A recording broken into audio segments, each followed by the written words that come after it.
Most of you aren't subscribed. Make sure to subscribe, as it helps out the channel. Without further ado, the series starts with the kingdoms of Rofei, Paradil, Cansheep, Shoots, Sites and Missian all being absorbed by the kingdom of Ansel, ultimately making the land the Empire of Summerfirth. In the year 212, a boy calls out to his younger brother and sister, Cries and Ren, asking them to say a final goodbye to their father, watching as their father is finally put to rest. Revealed to be Lord Ars, Ars sheds a tear, all whilst placing a flower on the burial as a final goodbye, turning to face the crowd, only to declare that he'll be in charge of the Leuven house moving forward. Flashing back, we see an everyday business worker working his boring 9-to-5, getting ready for work one day, only to suffer a heart attack. Upon waking up, our MC is confused to see a lady admiring his looks, confused as to where he is. Spotting a flying dog, our MC learns the lady is his mother, spotting his child like a reflection in a metal tray. With the year being 200, our MC Ars Leuven was born in Lamberg within the kingdom of Missian. As 3 years pass by, a maid brings Ars some tea. Shocked to see the 3-year-old Ars is already capable of reading and writing. Ars narrates how he has a general idea of the overall Summerfirth's empire structure, noting how it's quite different to Earth. With the world being filled with magic, Ars reveals that his Leuven family is a noble household, owners of various houses within the land of Lamberg. As Ars walks around his mansion, Ars is grateful to have so many maids and cooks serve them, revealing that he has a skill that no one else has. With Ars sitting in on the house's nights sparring, Ars spots 2 men dueling, using his secret appraisal skill on Malay Crystal, noting how Milias would be better off wielding a bow. Seeing Malay unable to keep up with his training partner, Ars asks if Milias has ever wielded a bow. But Milias states that it's not manly to fight from afar. Using his adorable looks, Ars convinces Milias to give the bow a go, but upon drawing the bow for the first time, Milias is able to flawlessly hit the center of his targets. With the other knights praising Milias for his newfound talent, the knights wonder how Ars knew Milias would be good with a bow. But Ars is forced to lie, knowing that his skill is too rare to reveal, sad that he can't appraise his own skills. That night as Ars joins his family for dinner, Ars' father, Raven Leuven, praises Ars for discovering Milias' bow skills, prompting Ars to scan his father's stats. Amazed that his father is capable of defeating 10 men at once with his martial arts skills coupled with his outrageous prowess stat. Getting serious, Raven tells Ars that he wants Ars to continue training this instinct of his, as one day he'll inherit his father's wealth. With Ars continuing to read up and learn about the Empire, Ars realizes that the whole Empire is corrupt, with peasants beginning to fight back. Luckily, nobles have been able to temporarily keep the peasants busy, but eventually the disorganized Empire will be overrun with war. Fearing the horrors of war, Ars knows that with his appraisal skill, he'll be able to help out the less fortunate, suddenly running off somewhere. As Ars heads through town, Ars is greeted by all the kind villagers, who Ars begins appraising, in hopes of finding someone talented. Sadly, after exhausting his skill, Ars' eyes begin to grow tired, sitting down to rest. Just then, a man is seen being thrown out of a store, deemed Malkans by the villagers, as they are people that swam across the sea to enter the Empire. Knowing that most Malkans end up becoming slaves, Ars gives the man a piece of bread, appraising the man's stats, shocked that Reitz Muses has no flaws in his stats. As Reitz thanks Ars for the food, Reitz attempts to leave, but Ars simply follows Reitz to a nearby alley, asking Reitz to become his retainer. Believing Ars is joking, Reitz is shocked to see Ars offer him such an important job. Reitz wonders how Ars knows so much about a person he's just met. With Ars dancing around the question, Reitz fears that he'll get Ars into trouble, attempting to leave once more, but Ars lures Reitz back in with the promise of rare and delicious meals.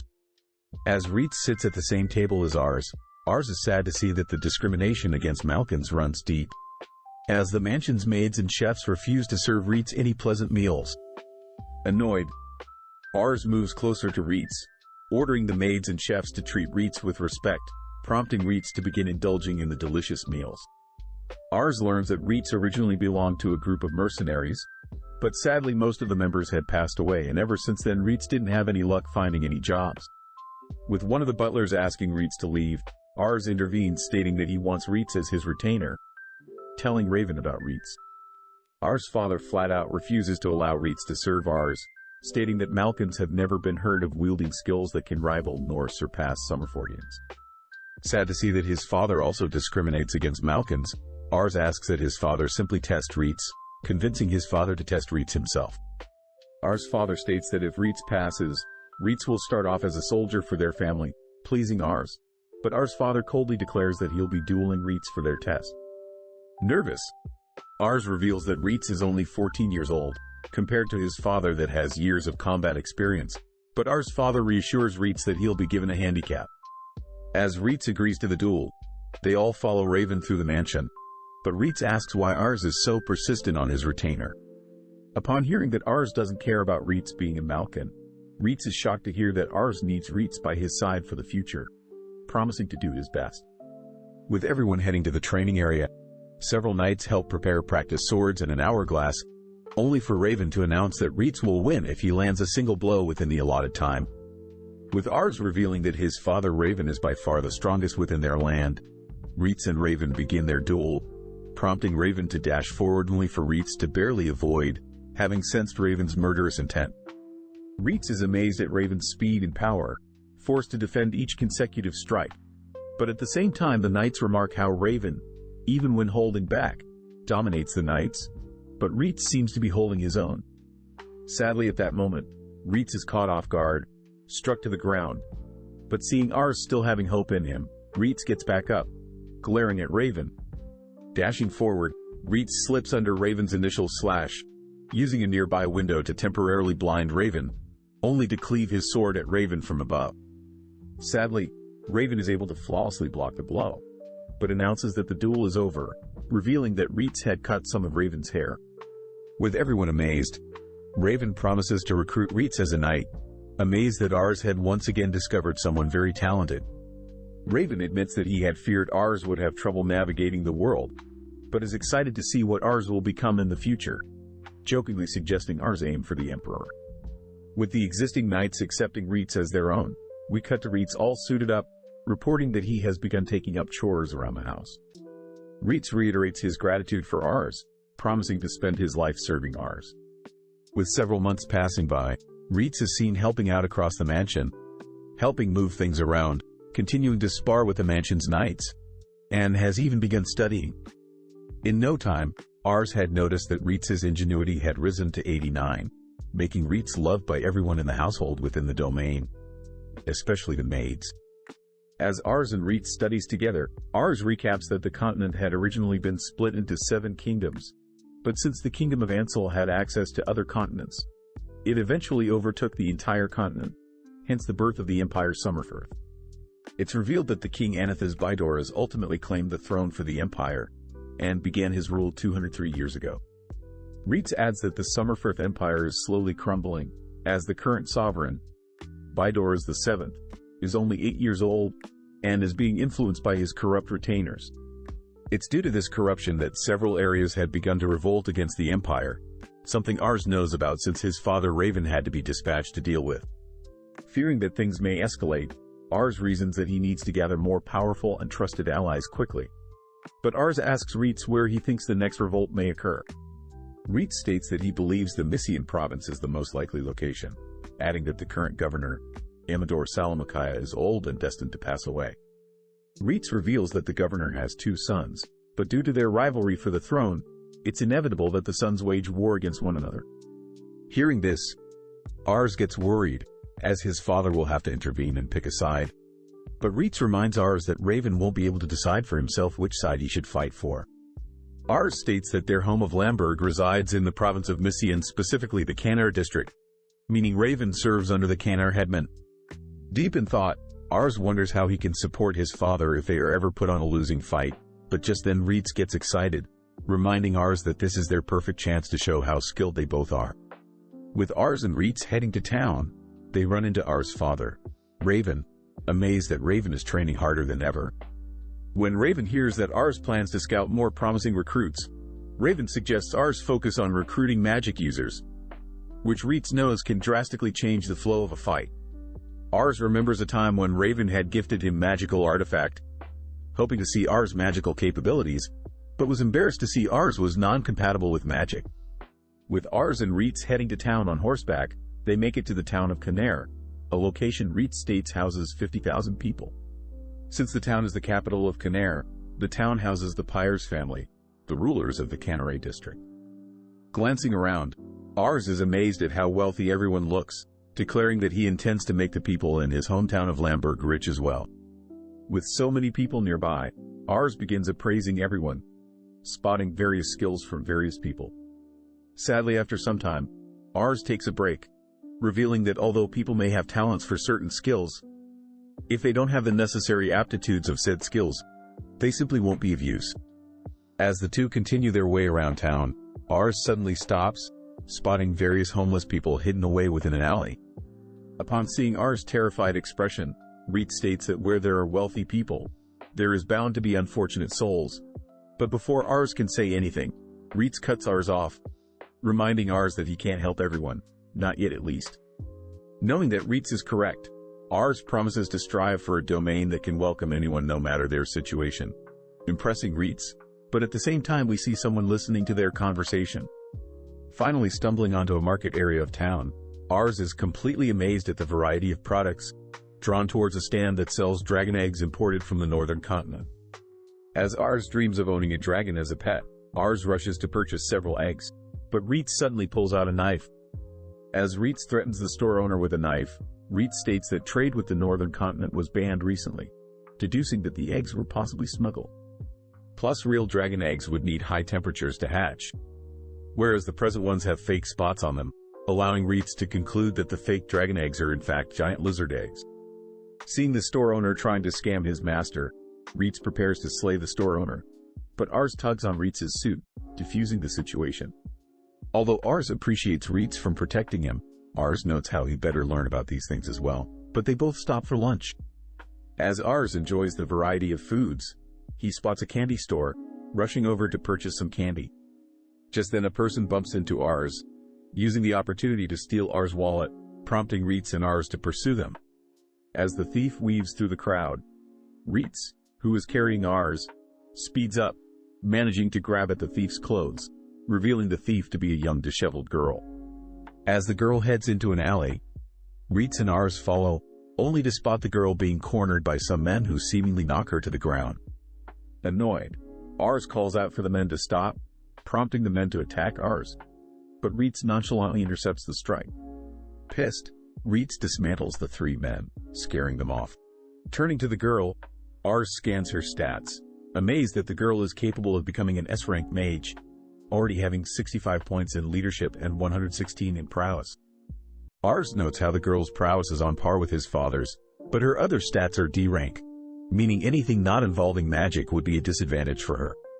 As Reitz demands the girl return Ars' wallet, Ars butts in, asking if the girl would like to be his retainer, but the girl scoffs at the idea, shooting down Ars' offer.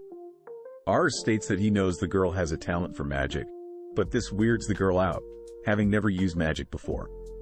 Ars reiterates that he has an eye for finding talented people, promising to give the girl a life of luxury compared to her current life, but this only annoys the girl. The girl berates Ars for looking down on her, stating that all nobles were simply lucky to be born into wealth, pissed that Ars is acting like a spoiled noble brat. Ars cries that with the girl's help, he can build a town that can house everyone, but hearing Ars' non-realistic dream, the girl calls out Ars for simply pretending to help out people for his own benefit. Having heard enough, Reitz orders the girl to return Ars' wallet again, prompting the girl to do so. Spotting something around the girl's wrist, Ars asks who the men that attacked the girl were, learning that they work with slave traders and the girl had been captured and sold off as a slave. The girl reveals that she had managed to escape, blaming her beauty for the reason the men are hunting her down. But Ars is curious as to why the girl remains in town even after escaping. Just then several kids swarm the little girl, all crying out to Charlotte, prompting Charlotte to reveal that she can't leave these poor hungry orphans behind. Understanding the situation, Ars promises to leave Charlotte alone, but as a goodbye, Ars offers his wallet to Charlotte, who reluctantly accepts. That night, Ars stares out into the night sky, prompting Reitz to reassure Ars that Ars means good and that there is nothing to feel guilty about. Ars admits that he definitely feels powerless and too inexperienced, but just then Ars spots the orphans searching for him, telling Ars that Charlotte had finally been captured. Flashing back, We cut somewhere at night in the town of Canaire, following a young Charlotte grows spiteful of the rich due to her poor circumstance. Even when Charlotte sought help, she was just thrown aside, making her realize people saw her as nothing but trash.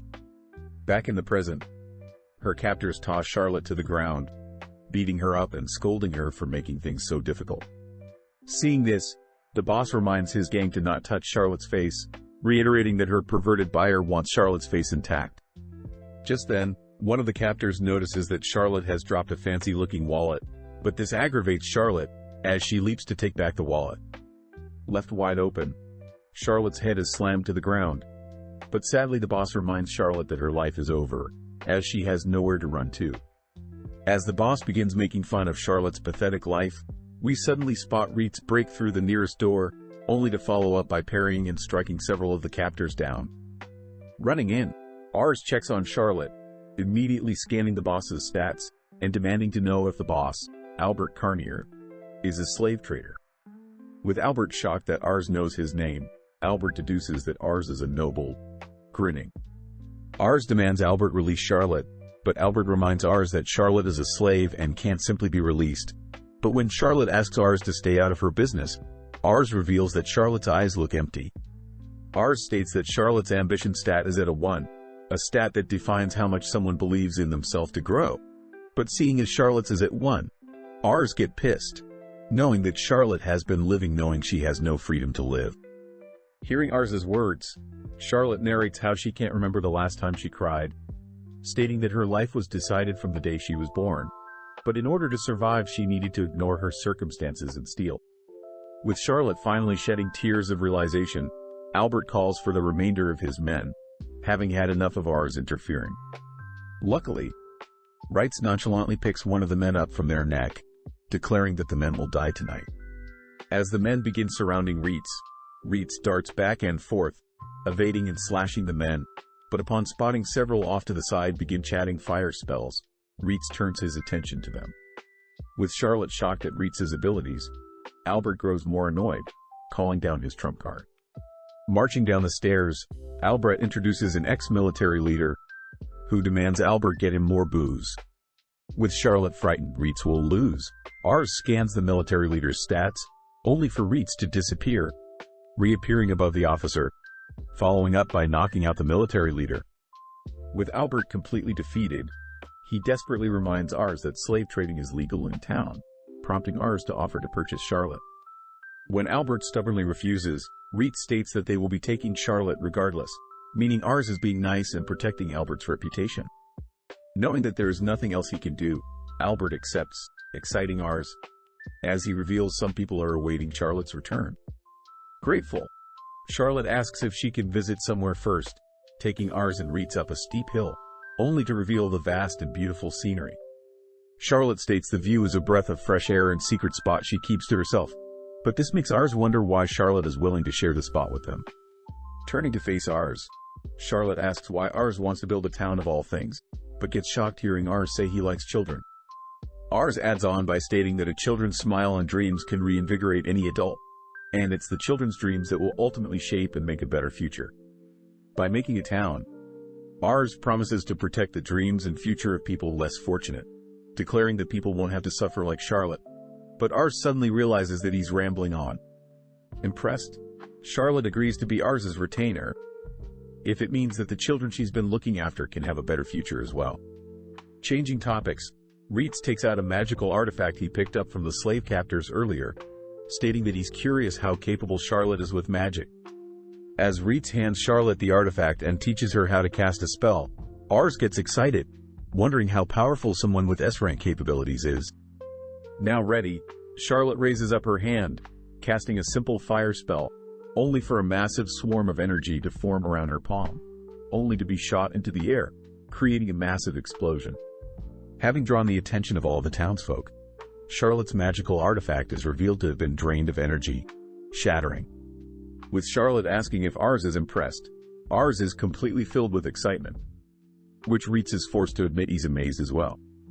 Charlotte asks what she gets being Ars' retainer, but upon hearing that she'll get a place to stay, food to eat and a salary, she asks that Ars send all of her pay over to the children's, as she won't be able to take care of them. Completely grateful to Ars, Charlotte gets on one knee, promising to serve Ars for the rest of her life. Shocked at how serious Charlotte is, Ars asks Charlotte to be herself, signaling for Ars and Reitz to begin heading home. Remembering that she took Ars' money, Charlotte apologizes, but Ars tells Charlotte it was his decision, beginning to head down the mountain first. As Charlotte thinks about what Ars's future entails, we cut to Charlotte saying her final goodbye to the children she's been taking care of, all whilst Ars wonders if he can really make a great city. Knowing that he can only take it one step at a time, the three begin riding back, stopping to have a quick snack break where Reitz scolds Charlotte for eating so manically, but Charlotte could care less, taking a quick nap. Upon arriving back home, Raven refuses to accept Charlotte as Ars' retainer, but upon showing off her magic prowess, Raven changes his mind, immediately welcoming Charlotte as Ars' retainer. In the year of 206, Ars greets his father who has returned from helping solve land disputes in the neighboring province of Sites. Happy to see everyone is alright and Raven was victorious, Raven acknowledges that Charlotte was the star of the show, having grown so much in only 3 years. Having easily wiped out the enemies with her powerful magic, Charlotte ultimately gained the title of Leuven's Lady of Flames, and her increase in stats ultimately gave rise to a greater mage corps for their family's army. Just then, Ars' mother greets Raven, showing Ars' new twin siblings, Kreese and Ren, to Raven. As Raven admires Kreese and Ren, Ars notes how his siblings will be vital to him in the future, but just then Reitz informs Ars that there may be more talented hunter candidates Ars can recruit. As Ars and Reitz prepare their horse Macaroni to visit the hunters outside of town, they both notice Charlotte peeping on them, but when Ars tells Charlotte that they are searching for more skilled people, Charlotte offers to join their search.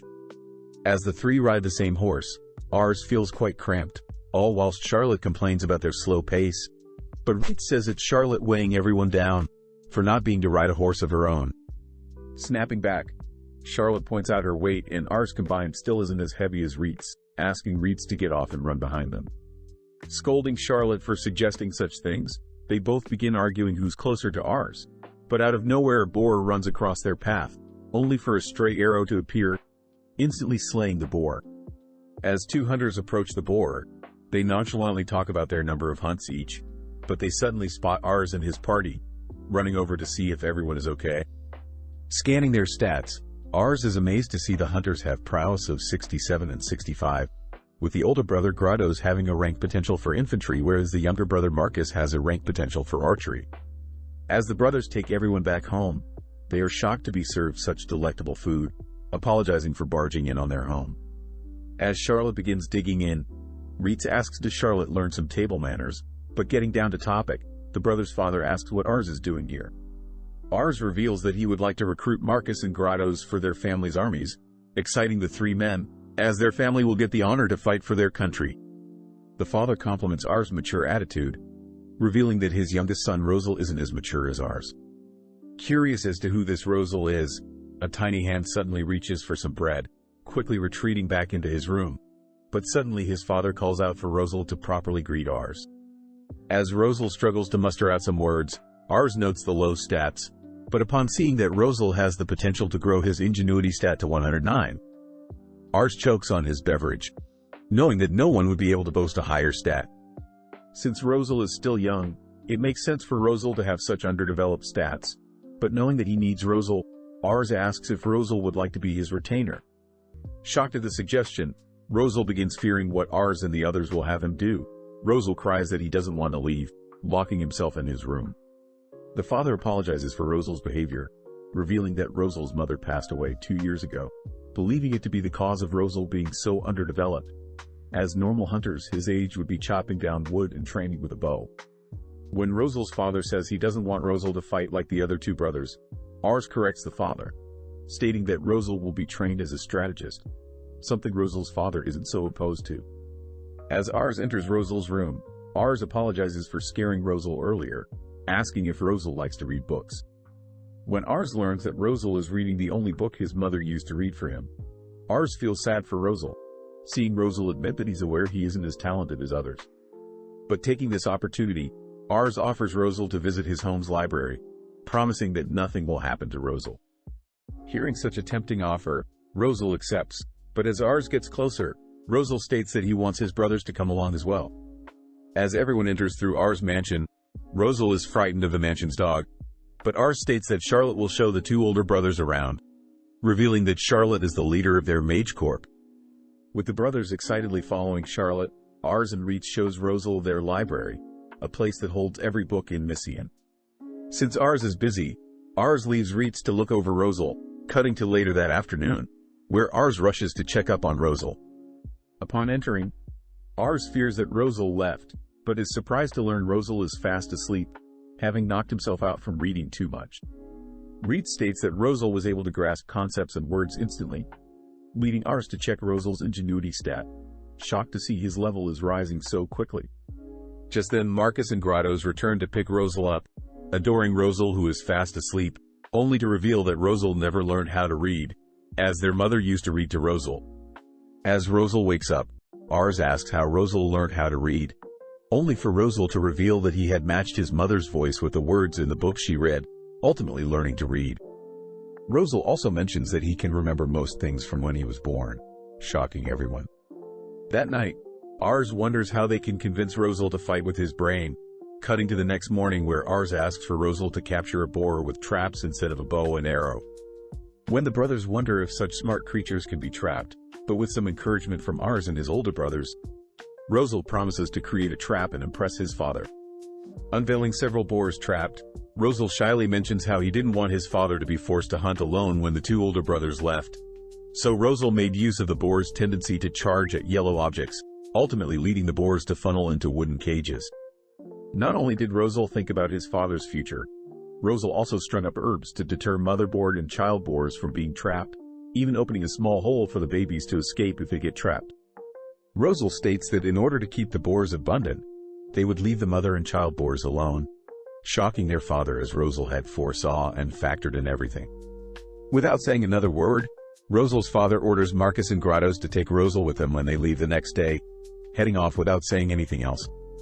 Breaking down, Rosal realizes that he may have done too much, heading home that night, only to stare out into the moon, reminding himself that his mother passed shortly after he was born. As Rosal blames himself for his mother's passing, Rosal suddenly overhears Marcus and Grottos chatting with their father on the roof. As the boys toast to the anniversary of their mother's passing, the older brothers wonder why their father was so cold to Rosal, but their father states that he failed to recognize Rosal for his talents. Rosal's father states that he doesn't blame Rosal for hating him, as that is what the father must do to atone for failing to raise Rosal, prompting everyone to begin shedding tears. The next day Ars arrives to pick up Marcus and Grottos, shocked to see Rosal will be joining them, coldly walking past his father.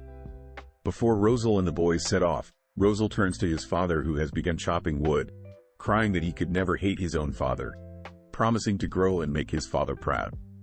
As his father cries tears of joy, Marcus and Grottos thank Ars for giving them a chance for a brighter future, prompting all three boys to promise to serve Ars diligently. Check out one of our other videos on the screen or in the info card above. Subscribe, like and comment.